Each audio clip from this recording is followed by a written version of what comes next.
Welcome to episode 24 of the Security Matters podcast, where we bring you the latest news, views, and opinion from across the UK's dedicated security business sector. My name's Brian Sims, and I'm the editor of Security Matters magazine. We're delighted that this podcast is sponsored by the Security Event, which runs at the NEC in Birmingham on the 25th, 26th, and 27th of April 2023. Security Matters is once again serving as the lead media partner for the exhibition. To register for the show, visit www.thesecurityevent.co.uk. Turning to the news now, and the UK's resilience in the face of potential terrorist attack is to be stepped up, with the government announcing details for the Protect duty. This is now to be known as Martyn's Law in tribute to Martyn who was killed alongside 21 other innocent bystanders during the Manchester Arena terror attack of 2017. Working closely with security partners, the business sector and victims groups and campaigners, among them Martyn's mother Fegan Murray OBE and the Martyn's Law campaign team, as well as Survivors Against Terror, the new legislation will require venue management teams to take steps to improve public safety, with measures dependent on the size of the venue and the activities taking place within. At present, the threat picture is both complex and ever-evolving. Recent attacks demonstrate that terrorists may choose to target a broad range of locations. Martyn's Law will ensure that security preparedness is delivered consistently right across the UK, realising better protection for the public. The government's plans have been formed in the wake of public consultation and extensive engagement involving industry, charities, local authorities, security experts and also survivors. 70% of the thousands who responded to the consultation agreed that those responsible for publicly accessible locations should take measures to protect the public from potential attacks. In practice, Martyn's Law will follow a tiered model linked to activity that takes place at a location and also its capacity. The process is aimed at preventing any undue burden on businesses. A standard tier will apply to locations with a maximum capacity of over 100, which can undertake low-cost, simple and yet still effective activities to improve preparedness. This will include training, information sharing and the completion of a preparedness plan to embed key practices, among them locking doors to delay attackers' progress and fashioning knowledge on life-saving treatments that can be administered by staff while awaiting the arrival of the emergency services. An enhanced tier will focus on high-capacity locations in recognition of the potential consequences of a successful attack. Management teams for those locations with a capacity upwards of 800 people at any one time will also be required to undertake a risk assessment to inform the development and implementation of a thorough security plan. Subsequent measures could include creating a vigilance and security culture, the implementation of physical measures such as CCTV surveillance, and also inducting new systems and processes to better enable the consideration of security. The government will establish an inspection and enforcement regime, duly promoting compliance and positive cultural change, and issuing credible and fair sanctions for serious breaches.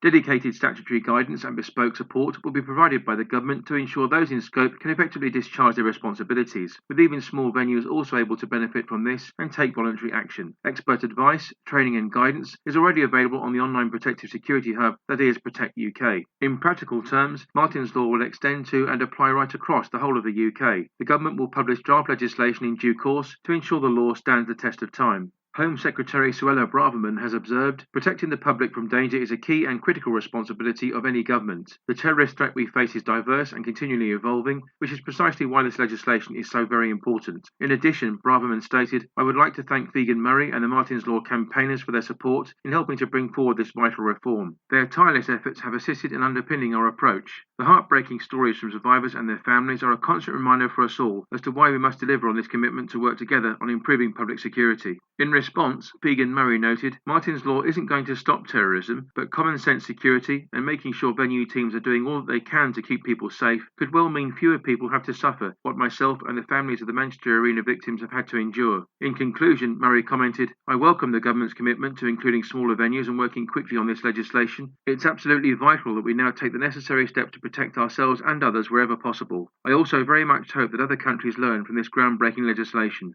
The Business Continuity Institute has just published its latest Resilience in Conflict report, which is sponsored by International SOS. The detailed and thought-provoking document examines how conflicts in regions around the world are affecting organisations, how those organisations manage resilience during periods of conflict, and, by extension, the role of technology in this process.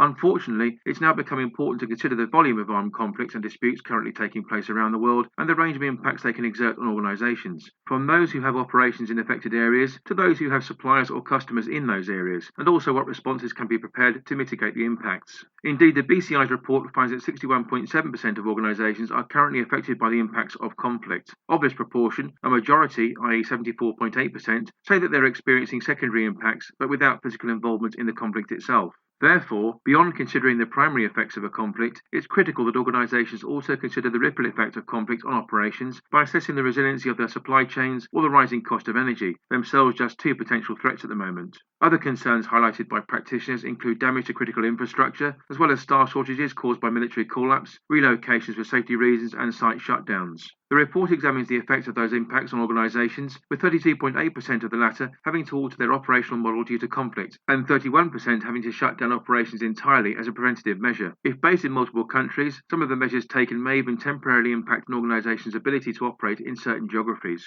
However, the complexities of modern warfare and its impacts are also being considered by some organisations, with almost half of participants reporting that they now have access to mental health and well-being services, a clear requirement in fact during such a crisis. In addition, among the main protocols to protect staff during conflicts, such as international evacuation and relocation from high-risk areas, just over half of the survey participants are now also considering cyber and IT arrangements as part of the protocol to protect staff in armed conflict areas. This shows the growing importance of cyber resilience, in fact, in a landscape where the strategies of hybrid warfare are increasingly deployed. Looking in more detail at which teams are activated to mitigate the impacts of conflict, 36.7% of respondents include business continuity management in the response, while 61.3% encompass crisis management. A positive finding of this report is that the relationship between business continuity management and also crisis management within organisations was widely found to be effective, at a rating of 76.7% in fact. Of course, it's critical that this relationship remains effective throughout the organisation's response to a conflict in order to ensure the efficiency and agility required to make the right decisions during a crisis situation. Risk perception is among the main challenges to implementing resilience in conflict areas and has been flagged as a concern for 36.8% of participants. These respondents in fact suggest there's too much focus on other major disruptive events, such as the COVID-19 pandemic for example, which may serve to deflect attention away from the impact of conflict on organisations. Only 50.6% of organisations who responded to the survey conduct screening procedures for staff before they're sent to areas potentially subject to conflict. Of those organisations who do screen their staff, security, health checks and cultural assessments may be conducted as part of this. Of those organisations which use software to keep operations resilient in conflict areas, 50% of them employ crisis communications, while a further 50% rely on cyber and information security technology. Rachel Elliott, the head of thought leadership at the BCI, has noted, "This has been one of the most eye-opening reports the BCI has ever written. The sheer number of organisations who are currently affected by conflict shows the importance of monitoring unfolding intelligence about it, in addition to considering both the direct and indirect impacts of current and potential conflict when planning." Rachel delivered an excellent presentation on business continuity and business resilience as part of the 2022 edition of the Security Matters Digital Conference, which ran on Wednesday the 9th of November. View the session on demand by visiting the event's dedicated website at www.smdigitalconference, that's all one word, smdigitalconference.com. Our first guest on this edition of the Security Matters podcast is Jay Bullock, the Managing Director of Anubis Security. The Lanarkshire-based Security Industry Authority approved Contractor scheme registered company was formed back in 2014 and now boasts upwards of £10 million in turnover per annum. Jay founded the company having forged a decade-long career in the security business sector, during which time he concentrated his attentions on the nighttime leisure economy and also the retail sector. Through time at Anubis Security, Jay's vision has transformed the company's structure, policies and procedures. There's an ongoing drive for staff training and retention. Indeed, Jay is a firm believer in the adage that investing in employees beyond the industry's bare minimum, looking after them and valuing them, will realise a far better service for clients. On a day-to-day basis, Jay assumes overall responsibility for corporate and financial strategies, in addition to compliance matters. He very successfully led the company's COVID-19 response and has been instrumental in the successful delivery of security for major events, among them COP26. For this edition of the Security Matters podcast, Jay concentrates on business licensing, Martyn's Law, and also the impact of the current cost of living crisis on the security business sector.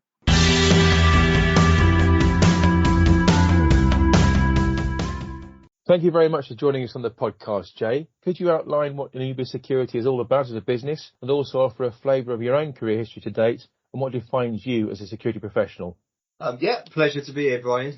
Thank you very much for inviting me. So we'll go with the business first. So Anubis Security Limited, and we are just in the middle of a major rebrand to go to Anubis Group.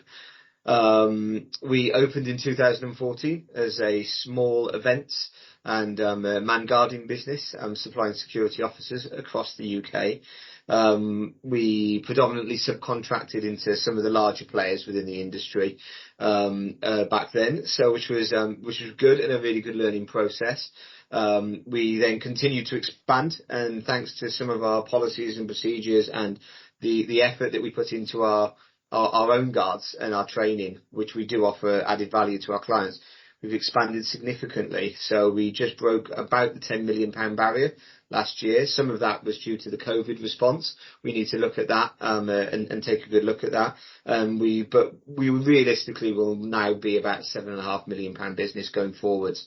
Looking to expand constantly. Predominantly we are Scottish based. But for our events division, we literally go across the UK. So that was one of our proudest moments last year.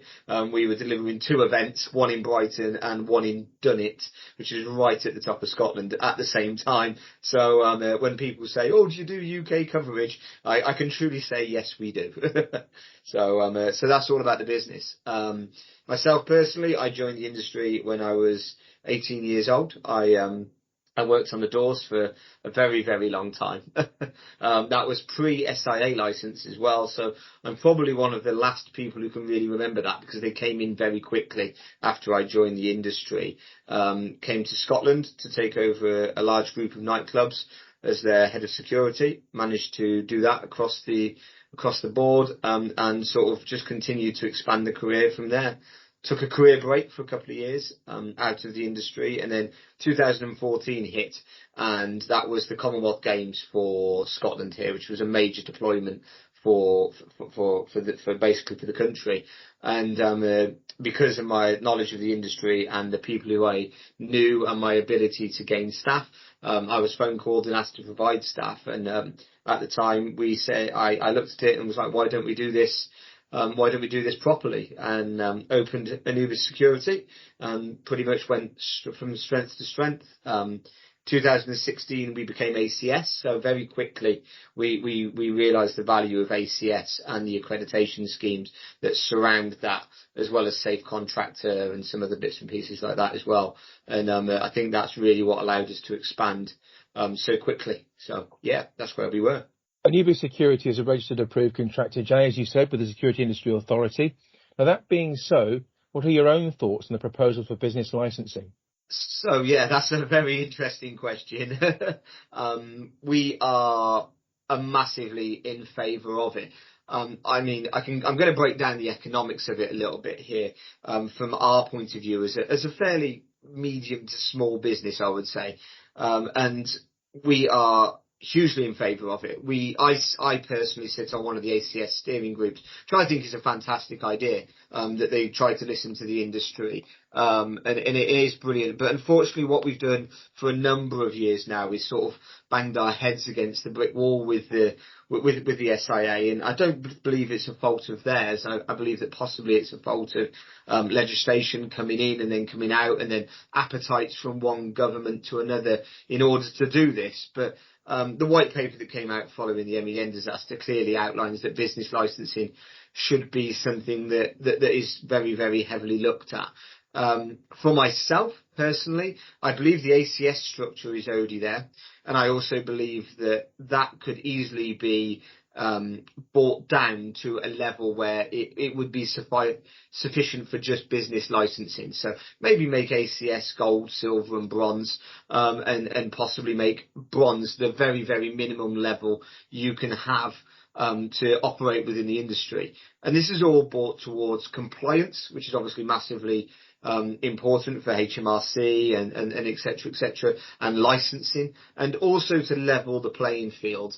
We as a business sit in I wouldn't want to say a black hole, but we sit in between two issues. One, when we go and price a job for a private client, let's say, we are always very, very much price generated, which can be difficult, because we simply cannot compete with somebody who is not willing to be compliant with HMRC rules and doesn't have any of the bills or anything that we do as a fairly large company in that way. So let's say we go and price a pub door. We can't really move for anything less than £15 an hour by the time we've been caught with NIC, national insurance contributions, pension contributions, and holiday pay. And that leaves us paying a very, very low rate to the guards on the ground, which we then can't get the staff for. And we'll go out maybe £15 an hour, maybe £16 an hour, something along those lines. But somebody sat in a bedroom somewhere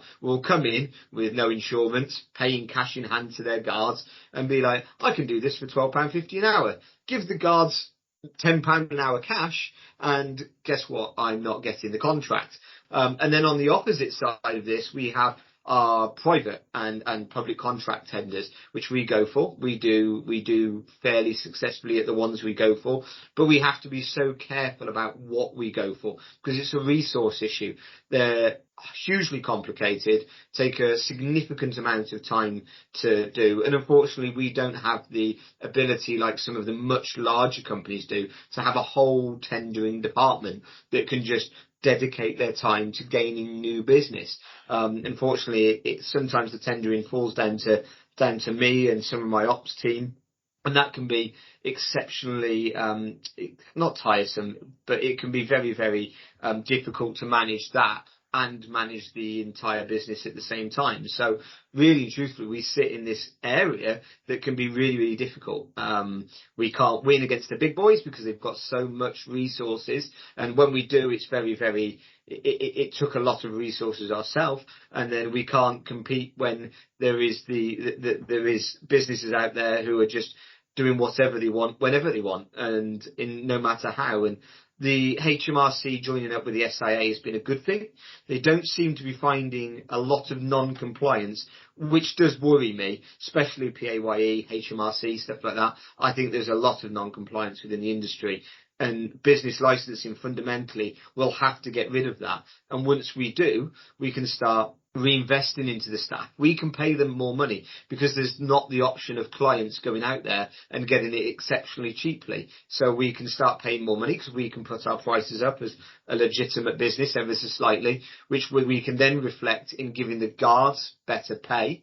And then subsequently to that, we can start reinvestment into the guards as well. So they're not meeting a minimum standard of an SIA license. They're going out there and they're having career development and they're having additional things given to them, for example, crowd management stuff. So they can, like a level 5 in crowd management. Or what we're really keen to do is we're keen to do additional medical training. So we'll train them up to FREC 3 standard, which is far and above and beyond what the minimum sort of like first aid certificate is, which is generally helping to protect the UK public and our client staff. So if there's a medical emergency, they can do something much more sophisticated than what they would be taught with just a basic first aid certificate.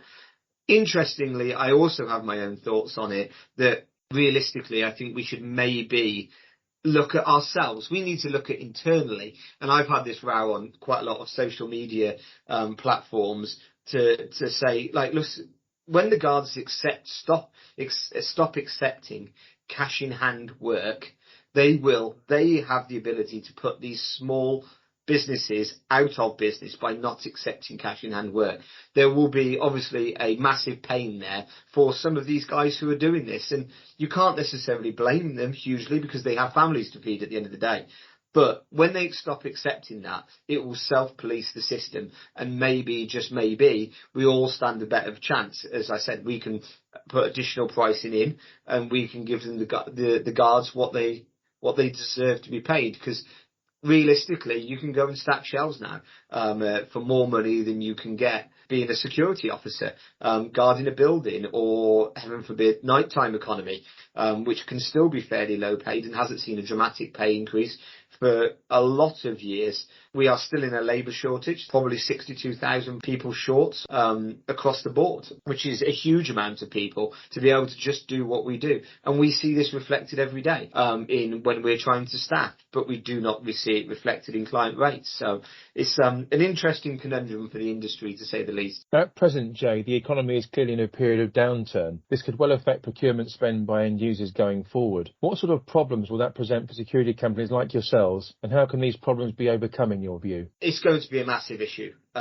We have a duty to protect the public as much as we can within the legislation that we have, and that needs to be taken seriously. And I think that's now being shown from what came out of the very unfortunate events at the MEN. Security is quite often I believe that if a lot of clients, if they didn't have to have it, wouldn't have it. But they unfortunately they have to for a number of economic reasons, and one of them is their insurance says you have to have a certain level of responsibility for your own premises. Which is very, very interesting. Going forwards, I'm not going to be. I wish I did have the solution to what the issue is going to be. We are going to see a significant less spend, but at the point in time, as people begin to struggle in the UK population, and what we're seeing anyway from people's behaviours, particularly at events and things like that, there is more and more criminality coming into our societies. And only with a close working relationship between the police and the security industry do I think that we're going to be able to solve that. So I think one of the solutions to it is to integrate security more with police rather than having this us and them mentality. I know that there's schemes down south that work quite well, that give companies, I believe it's the CSAS scheme, that give police, private security companies, basic police powers. We don't have that up here in Scotland, so we haven't really accredited for it, although we do have offices down south. So I think maybe the expansion of that scheme under very, very, very tight monitoring. The ACS scheme is fantastic, but we do sometimes see a variance in quality between one ACS company who maybe scores fairly low on that, and then the ACS companies who score fairly high on it. And I think if we were to introduce a CSAS scheme and expand its powers, then I think that would be a way of getting around the spend that some councils don't want. And maybe it comes from central government realising the fact that the police are massively outnumbered and basically increasing extra threats every day. So I think that may be one of the things that might help, is that integration between security industry and police. In terms of them not wanting to spend money, I think they need to reassess their risk matrices on a lot of things. What is the bigger risk? Spending this amount of money over here with a security guard company or a security officer company or an ACS accredited company, or spending nothing and possibly receiving damage to heaven forbid people, but property and the associates with that. Because one issue on a site can lead to hundreds of thousands of pounds being lost. That's pretty much your bill for the year. We are obviously moving into a much more automated view of it as well, and some of the camera systems and some of the camera systems that are now about with the full analytics are fantastic. But if you're a criminal, let's be honest, you're probably going to a site with fake number plates, equipped to do the job that you are wishing to do. And realistically, what are you getting for your money with a camera system? You're getting a recording, unfortunately, of whatever criminality they are doing, and with chances of being caught very, very, very, very low, especially, harking back there, to police resources that you're going to ring up. Unfortunately, a forklift has been stolen off of site. We've got a recording.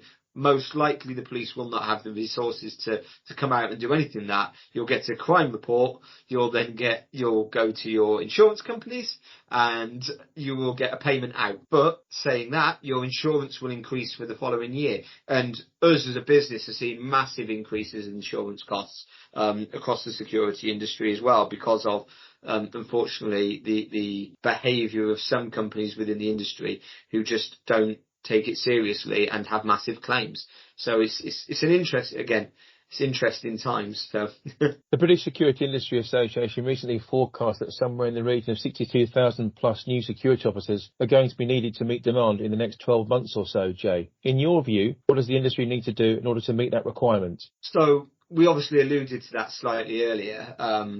It's a huge amount of people, and it's very poor that there wasn't the foresight that this was going to happen from not just our regulators, but the industry as a whole. We know that we are a registered training academy. We are BIIB registered training academy, so we deal with the courses on a day-to-day basis. We knew that we run courses every single month and they're usually full, and that was a constant tick over. And we also saw the numbers from the SIA saying that nothing was really changing. People were coming into the industry and leaving the industry round about an equal rate pre-COVID. COVID hit, Obviously, security officers left massively, and also there was no training going on. So how did we not foresee this, and how was there nothing put into place that would allow essential training to continue? That's an issue that we need to look at, because if something ever like that happens again, we need to be able to not go into the situation that we are in now. Having said that, whilst I like reflecting on issues that have occurred, because that's where you get your learning from and you don't repeat the same mistake twice, we now need to look forward. And what are we going to do? What are we going to put into place to do this? And I think the answer will be is we need to look at the training provision. Is it suitable for what we're putting people into?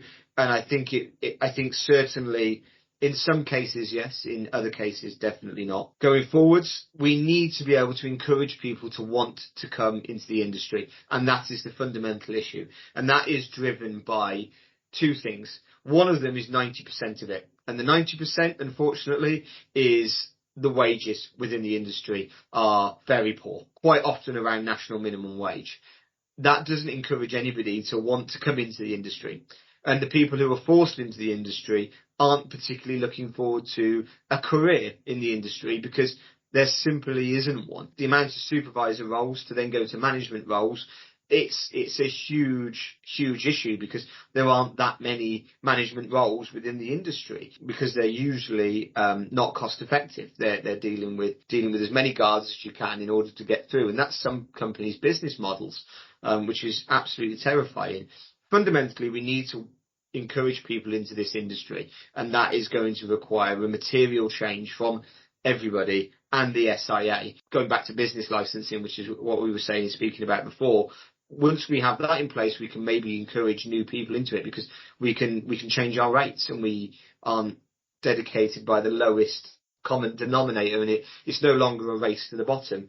And I also think our clients need to look at what they're getting value for money wise. And we need to be encouraged to not do the minimum level. Oh, I just want a guard in a cabin. Is that okay? Well, yeah, it is okay. But what's that guard going to do? Let's look at the site specific instructions. Let's look at the added value that we can give you. Let's look at what we can actually do for you, as opposed to carrying on with the mindset of that's what that officer does over there. So it can be, and I think we need to move away from that. Or a guard. No, we need to be an officer. We need to have a career progression. We need to be paid what we should be paid to attract the biggest and the best and the brightest into the industry. Because we unfortunately don't have that either. The quality out there at the bottom of the labour chain is very, very, very poor.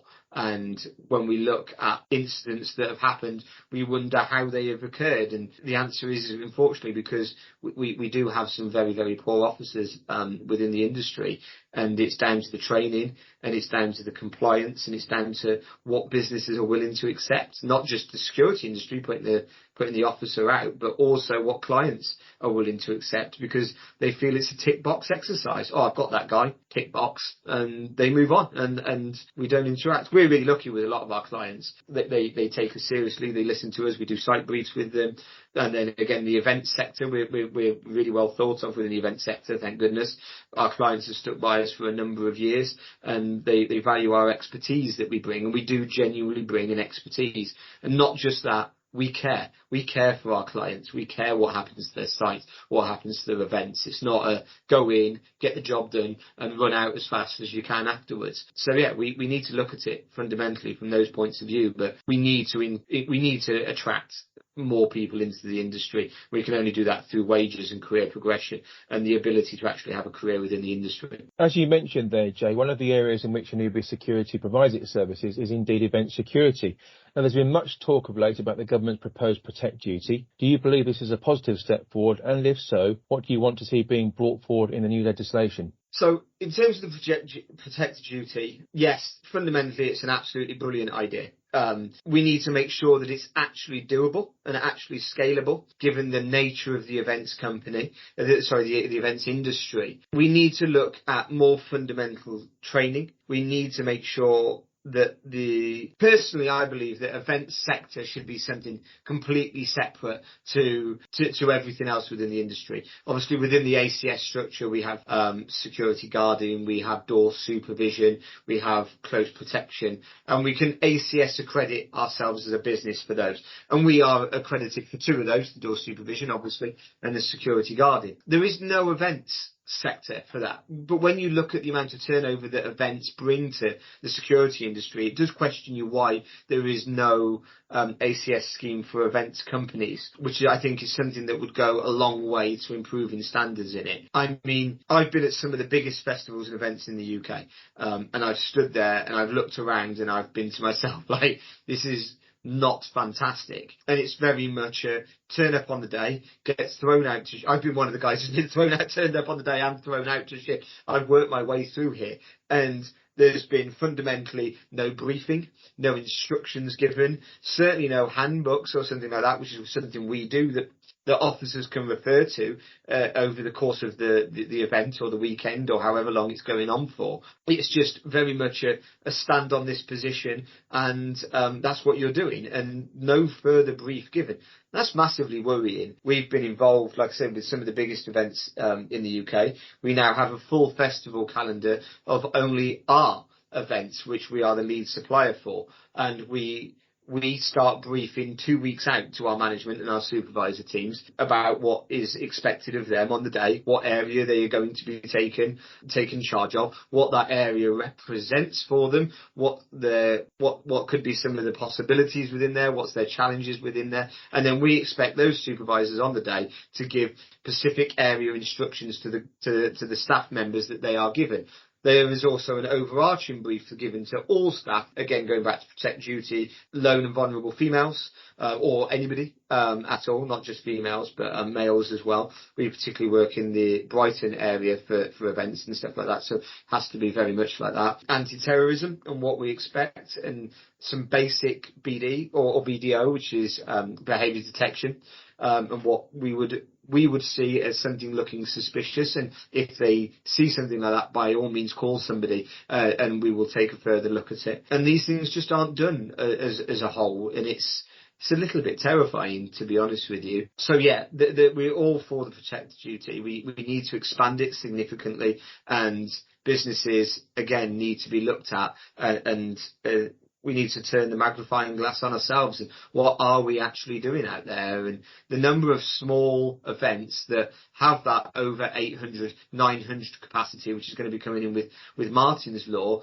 that run off of door companies supplying their security, is absolutely terrifying. A door supervising company that predominantly work in the nighttime leisure industry is not an events company. They don't have the qualifications for it. They don't know what crowd management is or crowd dynamics. They don't know. I mean, the number of festivals we've taken over from some of these smaller events, and they've got no idea about pit barrier, loading capacities, flow through gates, no idea to work these out, let alone they even exist. Sooner or later, I'm of the belief that I think something's going to go wrong somewhere, and I think it's going to be very, very, very much the industry's fault. And it worries me significantly that somebody's going to bring somebody onto site as a worker, and it's going to go exceptionally wrong, and you're never going to... I mean, it's difficult enough to catch it even with intelligence, but still, there's very little intelligence led about, and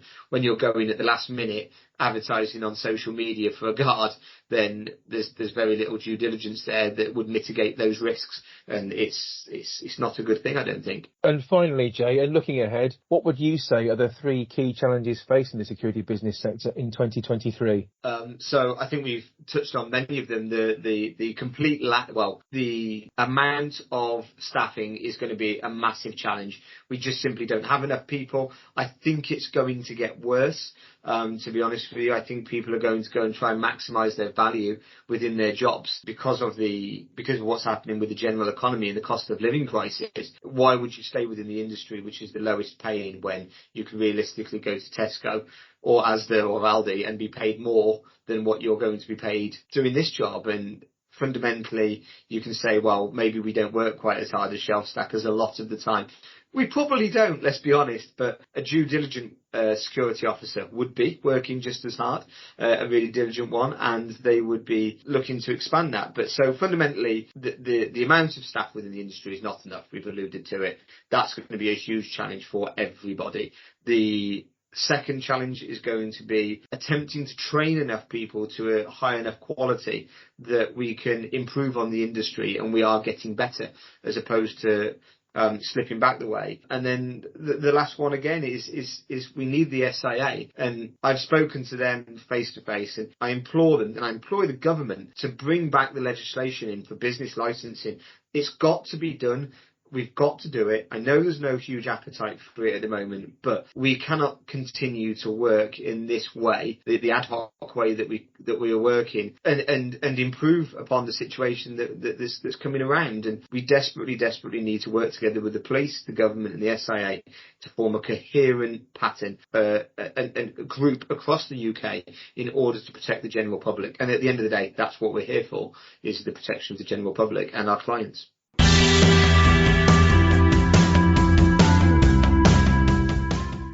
The Financial Conduct Authority has fined Santander UK plc the sum of £107.7 million after the regulator found serious and persistent gaps in the latter's anti-money laundering controls affecting its business banking clients.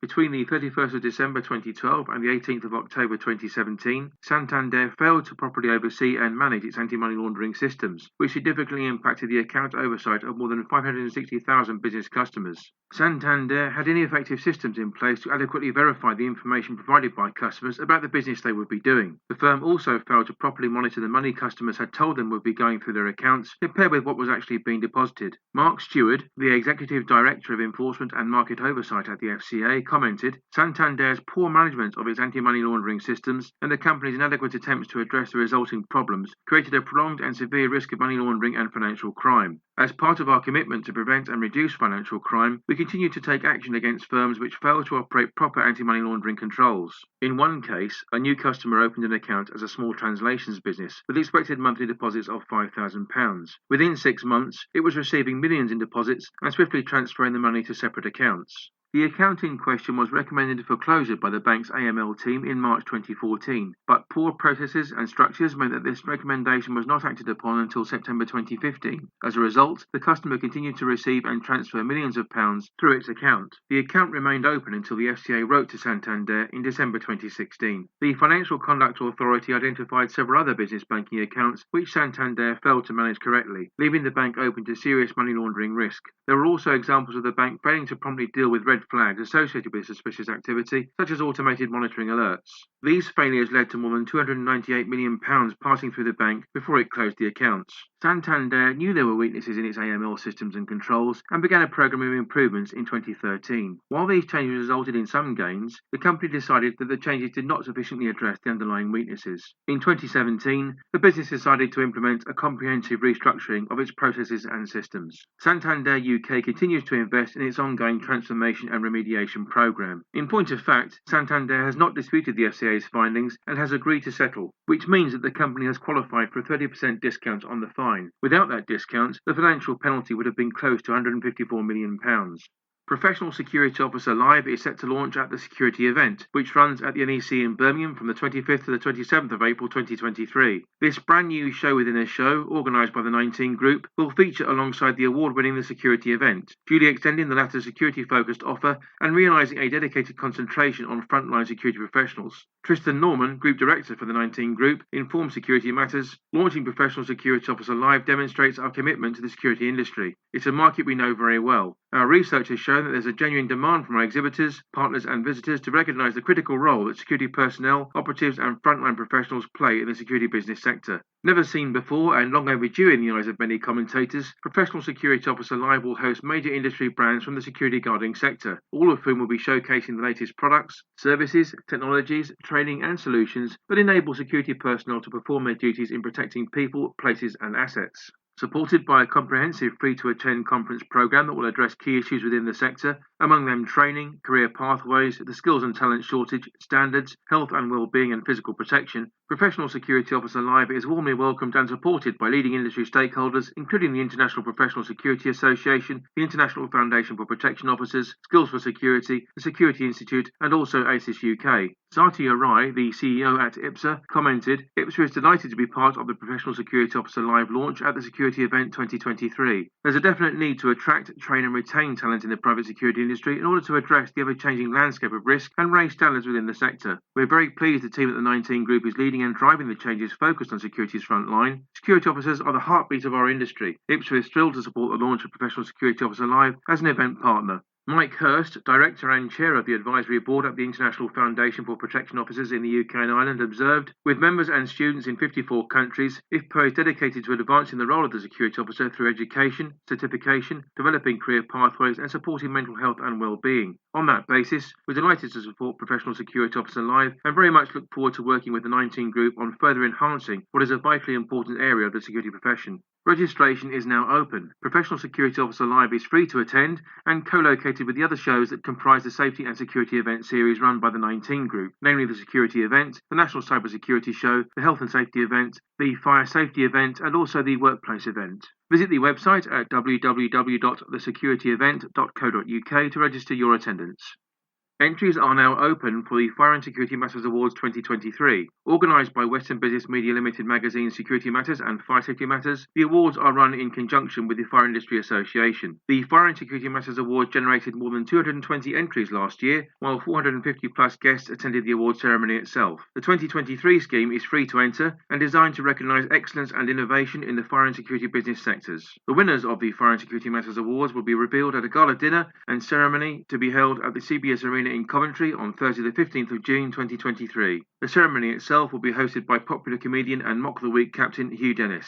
It only takes a few minutes to enter the Fire and Security Matters Awards, and this is the perfect way in which to gain much deserved recognition for yourself, your team, your colleagues, a client, a product or service, a project or campaign, or indeed your organisation. The list of security categories for 2023 is as follows: Security Manufacturer of the Year, Security Guarding Company of the Year, Security Installation Company of the Year, Security or Risk Manager of the Year, Security Company of the Year, Security Team of the Year, Security Project of the Year, Security Industry Women of the Year, and also Security Innovation of the Year. The deadline for entries to be received is Tuesday the 31st of March 2023. Enter the Fire and Security Matters Awards 2023 for free online at www.firesecurity.awards, that's all one word, firesecurity.awards.com. Our second guest on episode 24 of the Security Matters podcast is Gonzalo de Gisbert, Head of Product and Business Development at Freevolt Technologies. The company is firmly focused on realising next-generation biometric smart card products for the access control, cryptocurrency wallet, healthcare and payments markets. The proud holder of a master's degree in electrical and electronic engineering from Imperial College London, Gonzalo spent a year and a half at Jaguar Land Rover working on electrical engineering research. He then moved to British Airways as a graduate engineer in July 2012. April 2014 witnessed the beginning of a 7-year tenure at Grayson Technologies. An initial role as technical account manager led to a move into product management. Gonzalo then became head of product management in March 2018 with a keen focus on business plans, pricing models and also marketing activities for the business. Gonzalo began his present position at Freevolt Technologies back in October 2021, formulating strategy, preparing sales collateral, and also an active involvement in R&D activities are all very much part of the remit. During the course of our interview, Gonzalo examines the major challenges to be addressed by the company on behalf of its end-user customers, and also looks ahead to the next 12 months in terms of key goals and plans for the business.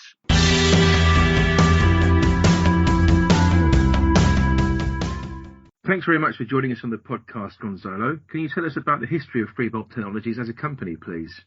Yeah, absolutely, Brian, and it's great to be here. So Freevolt Technologies is a UK-based technology company which develops next-generation biometric smart card products for the access control, cryptocurrency, healthcare, and payment sectors. Now, we originally spun out from research completed at Imperial College in London, which about 9 years ago, so 2013. And effectively, our technology, Freevolt, is a global award-winning suite of patented and patent-pending technologies which recycle and harvest RF energy. Effectively, what that means is the same way you take solar and convert that to electricity, we take radio waves from transmission networks, NFC, cellular, Wi-Fi, etc., and convert that into energy, which we can then use to power next generation biometric smart cards. Now, what makes our technology unique and kind of what makes our company unique is that our Freevolt technology can harvest and collect this energy with kind of over 80% end-to-end efficiency. Now, what that really means is that compared to other comparable solutions on the market, our energy harvesting is about 2 to 3 times more powerful. And so what that means is that in applications, you can really get away with just throwing a battery at it and actually use this energy around us. And, you know, we've got, I think, over 20 granted patents at the moment, protecting our IP across multiple territories. So we have been really doing this for a while and kind of perfecting it and really keeping our edge, kind of, as it were. And what that all means is that as a company, kind of our mission is to deliver advanced biometric smart cards, which feature fraud protection and improved security, but without having to impose any changes on the existing card infrastructure or also the user experience. And that's kind of where the Freevolt technology comes into its own. And what are the major challenges the business's products are seeking to address? The major challenges, I'd say there's probably 4 actually. I guess the first is kind of around fraud, you know, whether it's payments or identity or access. We're surrounded by fraudulent activity on a day-to-day basis. You know, I think in access control, IBM does an annual study which talks about the costs of fraud. And I think in 2021, it was about $3.5 million for a physical security breach. Banking as well, you know, contactless limits are going up year on year. And as a result, you know, credit and debit card fraud is also going up. And so really this soaring cost of financial fraud and losses, both, you know, data and money, is driving the market for more high security solutions, both kind of on the digital side, but also on the security side. And that's where a lot of people are looking at the smart cards, whether it's our banking cards, our access cards, etc., because it's something that we've already got, something that we use and people are used to, right? People don't like change. And it's how can we use these existing products and form factors to combat this fraud. But ultimately, the real problem still remains in the ability to power these cards in which the data is stored securely and in which you're trying to add more fraud prevention mechanisms, right?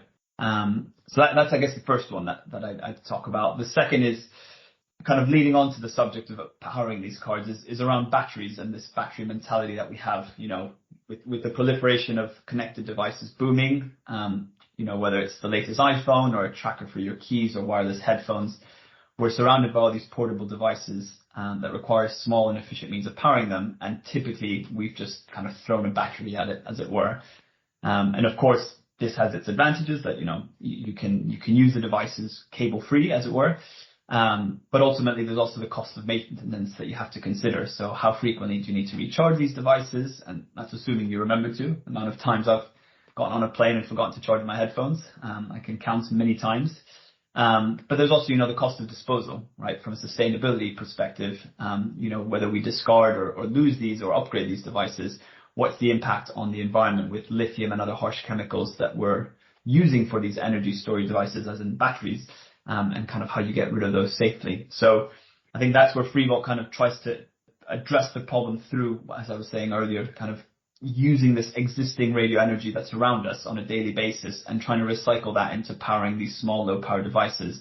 And in our case, we talk about, you know, biometric smart cards with S-Key, obviously specifically looking at access control, which not only has the convenience and ease of use as it just works out the box and you don't have to charge it, but it can also last the life of a card because there's no battery in it. You just don't ever have to think, you know, where have I left that charging dongle or when was the last time I recharged this? I think another kind of challenge affecting the industry and kind of the company in terms of what we're trying to solve is the fact that passwords and pins can be hacked. So, you know, it's well known that simply by having someone look over your shoulder or, you know, you've forgotten your card you borrow your friends or your colleagues, things can get hacked. And so biometrics are about 5 times more secure than traditional 4-digit pins. Of course, there's different studies, but usually it's about 5 times more they're quoted to be. But it's most importantly the fact that you're tying access to individuals' fingerprints. And so, you know, gone are the days of, oh, that wasn't me that kind of went into the server room kind of after hours, or, oh, someone stole my card or used it. You know, the moment that card leaves your possession, it's useless to anyone else. And so really being able to tie that access and hold the accountability, but also have that security is something we're looking to really kind of address and challenge. And then the last one, which is, I guess, the one that kind of I initially said 3, but actually 4. I think it's the hangover from COVID, because COVID's introduced many challenges in terms of access control strategies. I'd say, lockdowns and remote working have forced businesses to invest quite a lot of money into their cybersecurity policies, and everyone VPNing in, working remotely, sometimes across the globe, right? However, the threat of physical intrusion, I'd argue, remains just as important. We assume everyone's at home, but actually what's happening in the office, Pre-COVID, if you saw an unfamiliar face, you would maybe be inclined to challenge that individual. I've never seen that person. Sorry, can I help you? But, 3 years of remote working, it's quite hard to know, is that a new hire since we were in lockdown, or is it a new cleaning staff? And of course, that assumes you're even in the office at all, right? Because with hybrid working, the footfall is much lower. And then, of course, there's the hygiene component of the fact that, a lot of us have become less inclined to touch public or shared surfaces, which was often the case with, PIN code readers for accessing into the office where you have to put in your code. And so, again, we look at how can you maintain that security level, or in the case of biometrics, increase it, but also still kind of maintain robust user experience, the hygiene element, and kind of addressing those in an all-encompassing solution. And in terms of the biometric components incorporated within Freevolt's S-Key, could you explain what's involved here for us? Yeah, absolutely. So, I guess in S-Key, but the most important bit in terms of where the security comes from is in the fingerprint sensor, which is located on the card. So that comes from a company called Fingerprints, who's a Swedish company, and they're a world leader in fingerprint sensors, been around for over 20 years, shipped over 1.5 billion fingerprint sensors over the 2 decades, and have over 40% market share in the mobile phone market. So what that means is effectively they've got a very rich history in biometrics since the tech first started coming onto the scene. But what that means is that, biometric solutions typically have presented challenges for businesses because of data protection, and especially around regulations and in the UK and Europe for GDPR, because biometrics is kind of classified under special category. And so with S-Key, how that addresses that is the fact that we use the on-device approach championed by Fingerprints themselves, where the biometric data is enrolled and securely stored and matched and authenticated all on the card. It never leaves the card. It's all done locally. And effectively, that means there's no databases, no secure biometric data, being held in the cloud or being transferred. And on the flip side, for S-Key, that also means that we can work seamlessly with existing infrastructure. Because of the fact that the data is stored and managed all locally on the card, it means there's no costly retrofits or software updates to handle that biometric data from a kind of infrastructure perspective. And so customers can maintain their existing systems, whether it's the readers on the wall or the software they've got installed across all the sites, and still use S-Key and get that biometric layer, but without having to touch it all. And ultimately, it also reflects our belief in privacy, in that individuals should retain full control of the data. And so being able to leverage Fingerprint software libraries alongside the sensors which we've got in the card, we're able to develop a kind of privacy first product that we'd be happy to trust our own biometric data in, and we use the solution in our office ourselves. What are the major benefits of the S-Key for end users in your view? So I think the main benefits, there's the 3 key ones, and I've touched upon it a bit a few minutes ago, but really the first one is the fact that it works with existing readers. And so, the usual suspects, right? HID, Paxton, Salto, TDSI, Axis, all of these systems have a quite important install base in the UK and in Europe. And so ultimately, S-Key is able to work with these systems without having to change anything on the system. So you don't have to lay a single wire, you don't have to change the software. It simply works out the box, and the system will just see another card and be able to communicate with it in exactly the same way as a traditional kind of MyFair or blank access card today. And on kind of extending that to the second benefit is the fact that because the data is stored on the card, as I said earlier, it means the system doesn't have to change, but also it means that from a GDPR and privacy perspective, compliance is a lot easier for businesses. And from what we've seen with our customers, also there's less kind of resistance from the employees because of the fact that, where's my data? Well, it's in your pocket. Okay, fine. You don't have it in some server somewhere in the cloud or kind of overseas.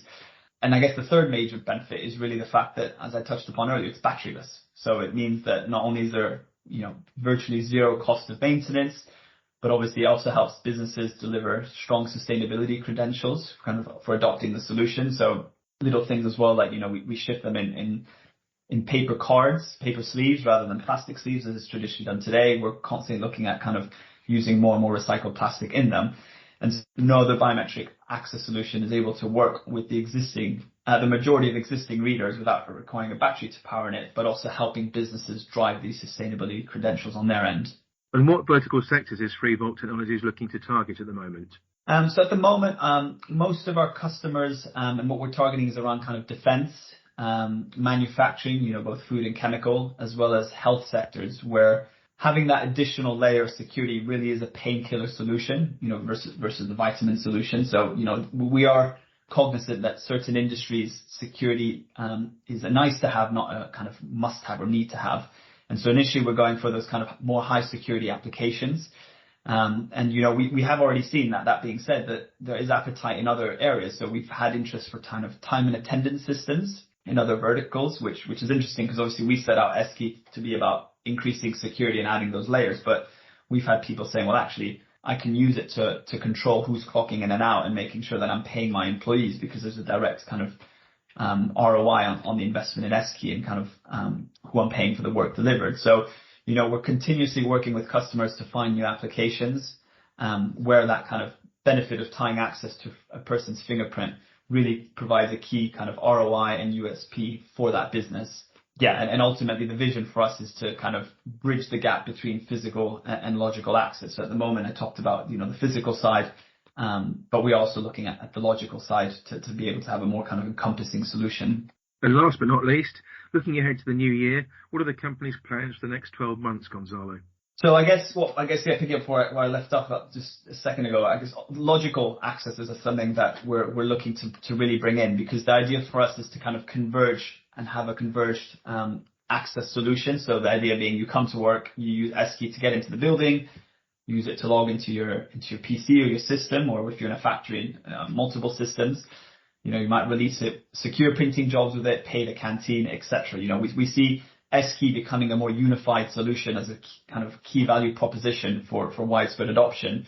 But that being said, now that we've built the Esky platform, we do also have several other projects in kind of healthcare and cryptocurrency spaces, whereby the benefits I talked about, the Freevolt technology, this energy harvesting technology, really provide an edge to certain solutions where the ability to work with just about any RF power source kind of gives that edge. So think about, powering a card or cryptocurrency wallet from your mobile phone to validate transactions. As I talked about earlier, clocking in and out of work. We've got quite a few things on the horizon, and it's really exciting time for us here at Freevolt as we continue to invest in our core technology and kind of keep ahead of the market competition, but also always exploring new opportunities in the access control space and beyond. And kind of, as I said, with our partner Fingerprints, kind of being able to leverage that and find new applications where we can kind of solve those problems.